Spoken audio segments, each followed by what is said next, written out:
Forest ടൂറിസ്റ്റിൻ്റെ അതിമനോഹരമായ പുതിയൊരു യാത്രാ വീഡിയോയിലേക്ക് എല്ലാവർക്കും സ്വാഗതം. നമ്മളിപ്പോൾ കൊല്ലം റെയിൽവേ സ്റ്റേഷനാണ്, കൊല്ലം ജംഗ്ഷൻ റെയിൽവേ സ്റ്റേഷൻ. നമ്മൾ കേരളത്തിലെ എൻ്റെ ഏറ്റവും മനോഹരമായ ഒരു ട്രെയിൻ റൂട്ടാണ് ഇന്ന് ട്രൈ ചെയ്യാൻ പോകുന്നത്. അപ്പോൾ നിങ്ങൾക്ക് ഏകദേശം ഒരു ഐഡിയ കിട്ടി കാണും. കേരളത്തിൽ 2 റൂട്ടുകളാണ് ആദ്യം ഫേമസ് ആയിട്ടുള്ളത്. ഒന്ന് നിലമ്പൂർ ഷൊർണൂരാണ്, രണ്ടാമത് കൊല്ലത്തു നിന്നാണ് തുടങ്ങുന്നത്. കൊല്ലം റെയിൽവേ സ്റ്റേഷൻ്റെ പണികളൊക്കെ നടക്കുന്നുണ്ട്. നമ്മളേലും ഇവിടുന്ന് പോകാൻ ഉദ്ദേശിക്കുന്ന സ്ഥലം എന്ന് പറയുന്നത് അത് ചെങ്കോട്ടയാണ്. പുനലൂർ ആര്യങ്കാവ് വഴി ചെങ്കോട്ടയ്ക്ക് അതിമനോഹരമായ റൂട്ടാണ്. അപ്പം അതിൻ്റെ വിശേഷങ്ങൾ നമുക്ക് വീഡിയോയിൽ കാണാം. വീഡിയോ മുഴുവനായിട്ട് കാണാൻ ശ്രമിക്കുക. നമ്മളിന്ന് പോകാനായിട്ട് ഉദ്ദേശിക്കുന്ന ട്രെയിൻ എന്ന് പറയുന്നത് കൊല്ലത്തു നിന്ന് 12 മണിക്ക് എടുക്കുന്ന ചെന്നൈ എഗ്മോർ എക്സ്പ്രസ് ആണ്. 50 രൂപയാണ് ഇതിൻ്റെ ജനറൽ ടിക്കറ്റ് ചാർജ് വരുന്നത്. ഇത് കൊല്ലം, കൊട്ടാരക്കര, പുനലൂർ, തെന്മല, ആര്യങ്കാവ് വഴി ചെങ്കോട്ടയിലേക്കാണ് എത്തുന്നത്.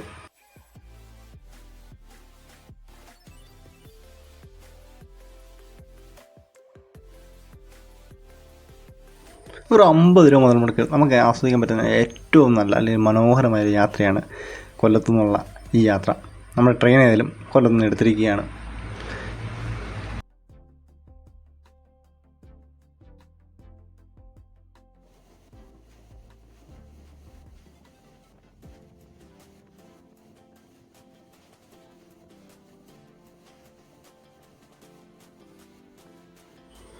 നമ്മൾ ട്രെയിൻ ഏതായാലും അത്യാവശ്യം വേഗതയിൽ തന്നെയാണ് മുമ്പോട്ട് പോയിക്കൊണ്ടിരിക്കുന്നത്. നമ്മളേതായാലും ഇപ്പം കുണ്ട്ര സ്റ്റേഷനിൽ എത്തിയിരിക്കുകയാണ്. 12:15 കൂടിയാണ് നമ്മൾ ട്രെയിൻ കുണ്ട്ര എത്തിയിട്ടുള്ളത്. ഇവിടെ ഈ ട്രെയിനിന് സ്റ്റോപ്പുണ്ട് കേട്ടോ.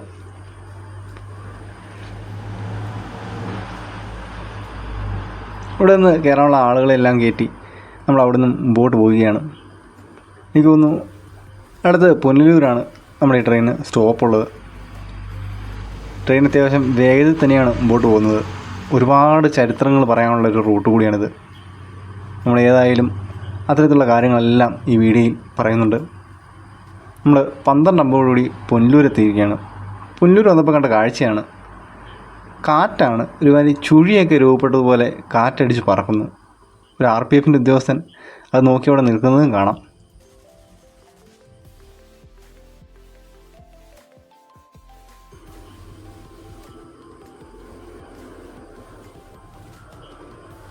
പുനലൂർ നമ്മുടെ ട്രെയിൻ കുറച്ച് നേരം പിടിച്ചിട്ടിരിക്കുകയാണ്.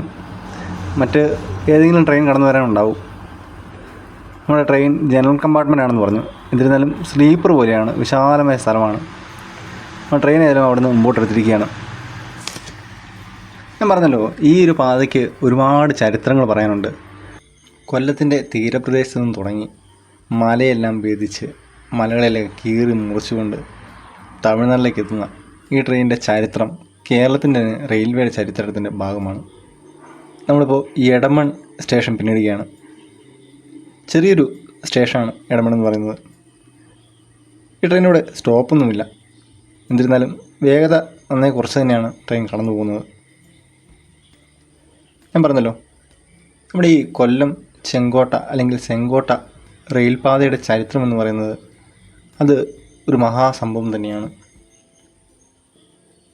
കാരണം ഇത്തരത്തിലുള്ള ഒരു മലനിരകളെല്ലാം കീറി മുറിച്ചുകൊണ്ടുള്ള, അല്ലെങ്കിൽ സമുദ്രനിരപ്പിൽ നിന്ന് തുടങ്ങി പിന്നെ മല കയറി വീണ്ടും തിരിച്ച് സമുദ്രനിരപ്പിലേക്ക് തന്നെ എത്തുന്നു. അതൊരു എൻജിനീയറിങ് അത്ഭുതം തന്നെയാണ്. അത് ഇക്കാലത്ത് നമുക്കങ്ങനെ തോന്നിയില്ലെങ്കിലും ഈ 873 കാലത്ത് ഈ ട്രെയിൻ നിർമ്മിക്കുന്ന, അല്ലെങ്കിൽ ഈ ട്രെയിൻ പാത നിർമ്മിക്കാൻ ഒരു ആശയം മുന്നോട്ട് വയ്ക്കുന്ന കാലത്ത് അതൊരു വലിയ അത്ഭുതം തന്നെയാണ്. ആ കാലത്ത് എന്താണ് തീവണ്ടി എന്ന് പോലും അറിയാത്ത ആളുകളാണ് നമ്മുടെ കൊല്ലത്തും പരിസര പ്രദേശങ്ങളുണ്ടായിരുന്നത്. ഈ ട്രെയിൻ ആദ്യമായിട്ട് ഓടുന്ന സമയത്ത് ഈ ട്രെയിനിനെ കണ്ട് പേടിച്ച് ഭയന്ന് മാറുന്ന ആളുകൾ പോലും ഉണ്ടെന്ന് പറഞ്ഞു കേട്ടിട്ടുണ്ട്. 1873 മദ്രാസ് സർക്കാർ കൊല്ലത്തെയും ചെങ്കോട്ടയും ബന്ധിപ്പിച്ച് ഒരു മീറ്റർ ഗേജ് റെയിൽപാത കൊണ്ടുവരാൻ ആലോചിക്കുന്നത്. നിങ്ങളിപ്പോൾ ഈ കാണുന്ന കാഴ്ചകളുണ്ടല്ലോ, നമ്മൾ മല കയറിയാണ് യാത്ര ചെയ്തുകൊണ്ടിരിക്കുന്നത്. പക്ഷെ നമുക്കത് ഒട്ടും ഫീൽ ചെയ്യുന്നുമില്ല.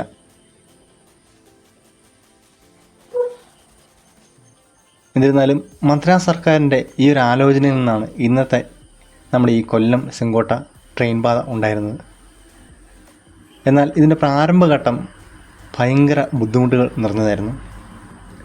ഒന്നാമതായി ഈ റെയിൽപാതയെ എതിർത്തത് തിരുവനന്തപുരത്തെ ചില ഉദ്യോഗസ്ഥരാണ്. അവരുടെ അന്നത്തെ ആവശ്യം തിരുനെൽവേലിയിൽ നിന്ന് തിരുവനന്തപുരത്തേക്കുള്ള ഒരു റെയിൽപാതയായിരുന്നു. എന്നിരുന്നാലും മദ്രാസ് ഗവൺമെൻറ് ചിന്തിച്ചപ്പോൾ കൊല്ലത്തിൻ്റെ വാണിജ്യപരമായ ഒരു ഘടകമുണ്ട്. അന്നകാലത്ത് കൊല്ലം ഒരു വാണിജ്യ കേന്ദ്രമായിരുന്നു. തിരുവിതാംകൂർ, അന്ന് നമ്മുടെ കേരളമൊന്നുമില്ല, തിരുവിതാംകൂർ എന്ന് പറയുന്ന പ്രദേശത്തിൻ്റെ ഒത്ത നടുക്കായി നിൽക്കുന്ന കൊല്ലം തന്നെയാണ് ഈ പാതയ്ക്ക് ഏറ്റവും അനുയോജ്യമായ സ്ഥലം എന്നുള്ളത് അവർ മനസ്സിലാക്കുകയായിരുന്നു. അങ്ങനെയാണ് കൊല്ലത്തെ ചെങ്കോട്ടയുമായിട്ട് ബന്ധിപ്പിക്കാനായിട്ട് 873 മദ്രാസ് സർക്കാർ അനുമതി നൽകുന്നത്. നമ്മളിപ്പോൾ ഈ കടന്നു പോകുന്ന മലനിരകളെല്ലാം മുറിച്ച്, അല്ലെങ്കിൽ അതിന് മുകളിലൂടെ തുരങ്കങ്ങൾ തീർത്ത്, അല്ലെങ്കിൽ അതിന് താഴെയുടെ പാലങ്ങൾ തീർത്താണ്, ഇതുപോലെയുള്ള ഒരുപാട് പാലങ്ങൾ തീർത്താണ് ഈ പാത നിർമ്മിച്ചിരിക്കുന്നത്. ഇവിടെ നിന്ന് തന്നെ നമ്മൾ നോക്കുമ്പോൾ നമുക്ക് കാണാൻ പറ്റും, അങ്ങ് ദൂരെയായിട്ട് ആ ഒരു പാലം, 3-4 ആർച്ചുകൾ ചേർന്ന ഒരു പാലം. അത്തരത്തിലുള്ള ഒരുപാട് പാലങ്ങളും തുരങ്കങ്ങളും കൊണ്ട് നിറഞ്ഞതാണ് ഈ പാത എന്ന് പറയുന്നത്. അതിമനോഹരമാണ് കാഴ്ചകൾ. കാരണം നമ്മൾ ഈ മലയെല്ലാം കയറി ട്രെയിൻ ഓടുക എന്ന് പറയുന്നത് അത്യാവശ്യം നമുക്ക് ആശ്ചര്യവും അമ്പരപ്പും ഉണ്ടാക്കുന്ന ഒരു കാഴ്ചയാണ്. നമ്മൾ ഒരു തുരങ്കത്തിലൂടെ കടന്നു പോവുകയാണ്. ഇതുപോലെയുള്ള 5-6 തുരങ്കങ്ങൾ ഈ പാതയിലുണ്ട്. നമ്മൾ തുരങ്കത്തിൻ്റെ അകത്തേക്ക് കിടന്നിരിക്കുകയാണ്. ആകെ മൊത്തം ഒരു ഇരുട്ടി വ്യാപിച്ചിരിക്കുന്നു. ട്രെയിനിൽ നിന്ന് പോകുന്ന ആളുകളൊക്കെ ഉണ്ട്. തുരങ്കത്തിൽ കയറിയ മലയാളിയാണോ തമിഴനൊന്നുമില്ല, ആരായാലും കൂവും. നമ്മളായാലും ആ ഒരു തുരങ്കത്തിൻ്റെ പുറത്തേക്ക് ഇറങ്ങിയിരിക്കുന്നു.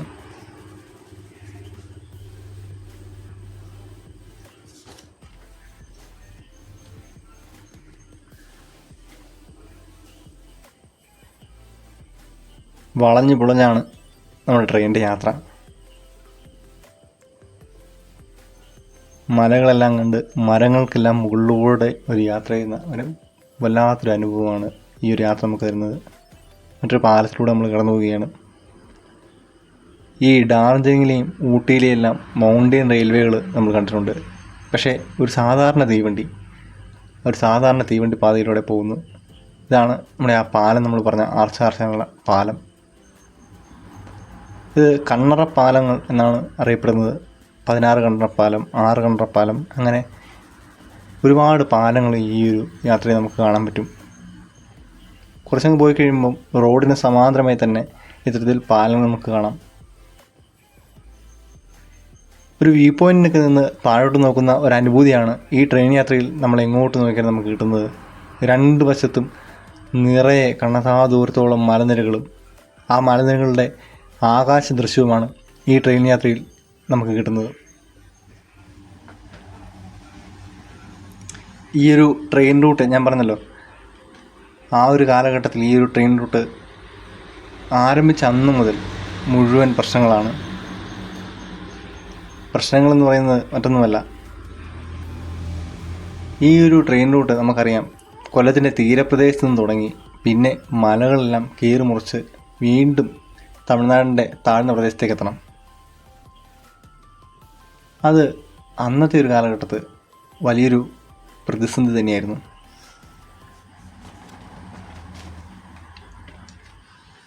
എന്നിരുന്നാലും തമിഴ്നാട്ടിലേക്കുള്ള ഈ ഒരു റെയിൽപാത സഞ്ചാരികൾക്ക് ദൃശ്യമനോഹരമായൊരു കാഴ്ചാനുഭൂതി നൽകുന്നു. പുനലൂരിനും ആര്യങ്കാവിനുമിടയിൽ ചെറുതും വലുതുമായ 5 തുരങ്കങ്ങൾ, ഒട്ടേറെ പാലങ്ങൾ, ദേശീയപാതയ്ക്ക് സമാന്തരമായി 13 കണ്ണറ പാലത്തിന് മുകളിലൂടെയുള്ള യാത്ര, അതൊക്കെ ജീവിതത്തിൽ ഒരിക്കലെങ്കിലും നമ്മൾ ആസ്വദിക്കേണ്ടതാണ്. നമ്മൾ അടുത്ത തുരങ്കത്തിലൂടെ കടന്നു പോവുകയാണ്. ഇതുപോലെ ആര്യങ്കാവിലെ അവസാനത്തെ തുരങ്കം കഴിഞ്ഞാൽ നമ്മൾ ചെന്നിറങ്ങുന്നത് തമിഴ്നാട്ടിലോട്ടാണ്.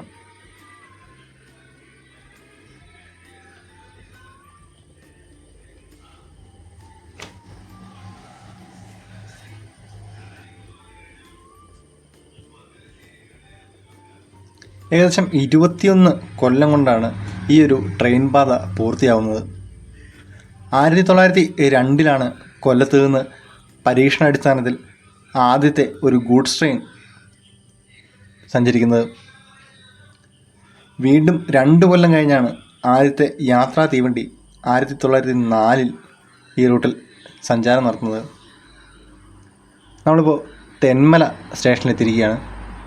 തെന്മല എക്കോ ടൂറിസം സെൻ്ററൊക്കെ നമുക്കറിയാവുന്നതാണ്. തെന്മലയിൽ നമുക്ക് സ്റ്റോപ്പുണ്ട് കേട്ടോ.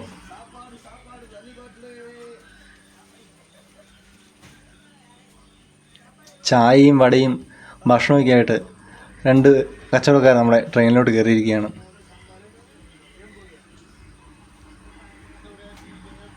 നമ്മളും അയാളുടെ കയ്യിൽ നിന്ന് ഒരു വട മേടിച്ചു.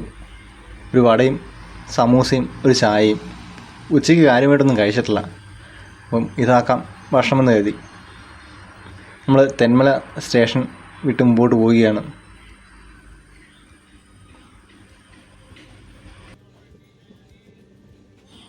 നമ്മുടെ ആ ചായ കച്ചവടക്കാരൻ അത്യാവശ്യം നല്ല തിരക്കിലാണ്. അദ്ദേഹത്തിന് അത്യാവശ്യം കച്ചവടം കിട്ടുന്നുണ്ടെന്ന് തോന്നുന്നു.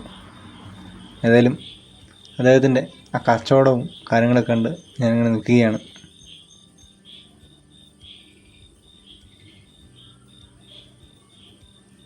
നമ്മുടെ ട്രെയിൻ റോഡിന് സമാന്തരമായിട്ടാണ് പോയിക്കൊണ്ടിരിക്കുന്നത്.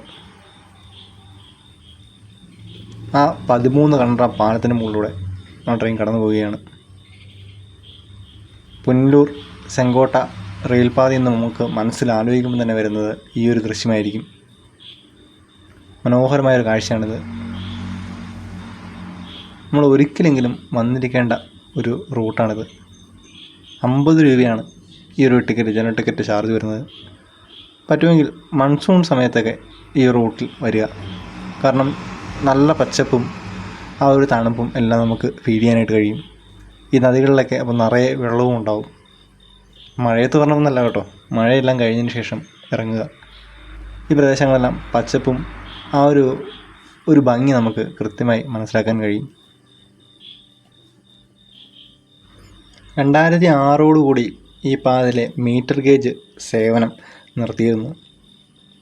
ശേഷം 4 വർഷത്തിന് ശേഷമാണ് ഇത് ബ്രോഡ് ഗേജ് ആയിട്ട് വീണ്ടും തുറക്കുന്നത്.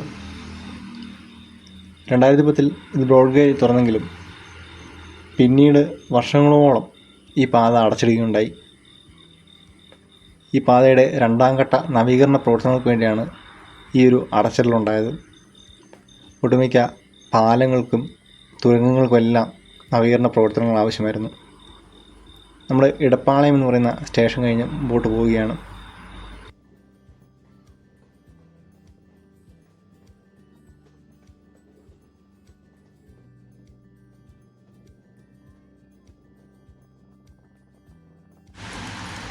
ഈ പാതയുടെ 2ാം ഘട്ട നവീകരണ പ്രവർത്തനങ്ങൾക്കെല്ലാം ശേഷം 2018 ഈ ഒരു പാത വീണ്ടും യാത്രായോഗ്യമായി തുറന്നു കൊടുക്കുന്നത്. അതിനുശേഷം ഇങ്ങോട്ട് കൃത്യമായി തന്നെ ട്രെയിൻ സർവീസുകൾ നടക്കുന്നുണ്ട്. ഈ കഴിഞ്ഞ ഫെബ്രുവരി മാസത്തോട് കൂടിയിട്ട് നമ്മുടെ ഇവിടുത്തെ എല്ലാ സ്റ്റേഷനുകളും അല്ലെങ്കിൽ പാതയും മുഴുവനായിട്ട് വൈദ്യുതീകരണം പൂർത്തിയായി. അതോടുകൂടി മറ്റൊരു നേട്ടത്തിലേക്ക് ഈ ഒരു പാത കുതിച്ച് മുന്നോട്ട് പാഞ്ഞുകൊണ്ടിരിക്കുകയാണ്.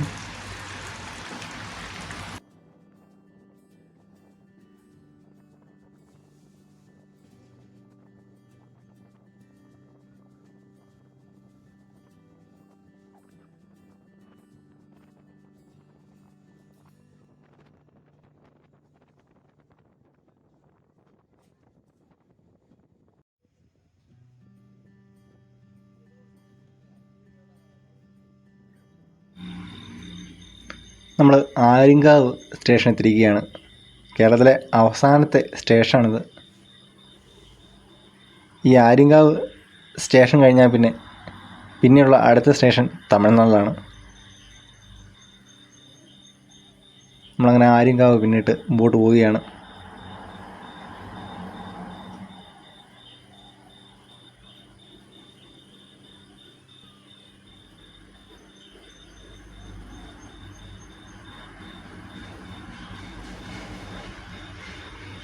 ഇതാണ് ഞാൻ പറഞ്ഞ ആ ഒരു തുരങ്കം എന്ന് പറയുന്നത്.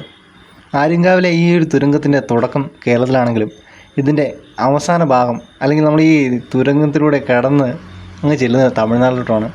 അതായത് തുരങ്കം തുടങ്ങുന്നത് കേരളത്തിലാണെങ്കിലും തുരങ്കം അവസാനിക്കുന്നത് തമിഴ്നാട്ടിലാണ്.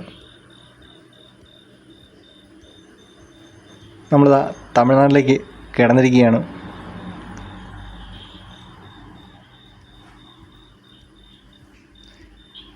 എന്ത് മനോഹരമാണല്ലോ ഈ പാത. സമുദ്രനിരപ്പിൽ നിന്ന് തുടങ്ങി പിന്നീട് മലകളെല്ലാം കയറി മുറിച്ച് വീണ്ടും നമ്മൾ തിരികെ സമുദ്രനിരപ്പിലേക്ക് എത്തിയിരിക്കുകയാണ്. അതിമനോഹരമായ ഒരുപാട് കാഴ്ചകളുള്ള ഒരു യാത്രയായിരുന്നത്.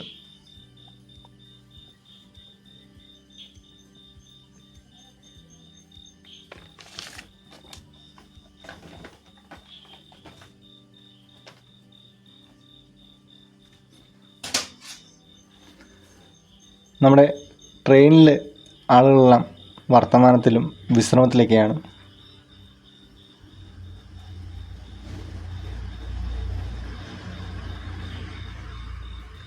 ഒരിക്കലെങ്കിലും പോയിരിക്കേണ്ട മനോഹരമായ ഒരു റൂട്ടാണിത്.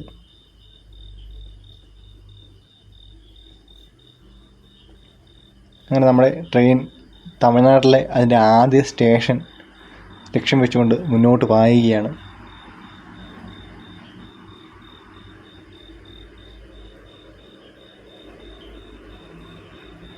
നമ്മളെ തമിഴ്നാടിൻ്റെ ആ ഒരു ഗ്രാമ ഭംഗിയെല്ലാം കണ്ടുകൊണ്ടാണ് നമ്മുടെ യാത്ര എന്ന് പറയുന്നത്.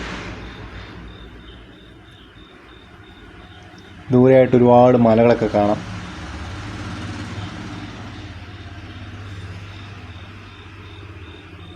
നമ്മളങ്ങനെ തമിഴ്നാടിൻ്റെ ആദ്യത്തെ സ്റ്റേഷനിലോട്ട് എത്തിയിരിക്കുകയാണ്. ഭഗവതിപുരം എന്നാണ് ഈ സ്റ്റേഷൻ്റെ പേര്. നമ്മൾ ഭഗവതിപുരമൊക്കെ പിന്നിട്ട് നിറയെ തെങ്ങിൻ്റെയും മാവിൻ്റെയും തോട്ടങ്ങൾക്കിടയിലൂടെ യാത്ര ചെയ്ത് മുമ്പോട്ട് പോയിക്കൊണ്ടിരിക്കുകയാണ്.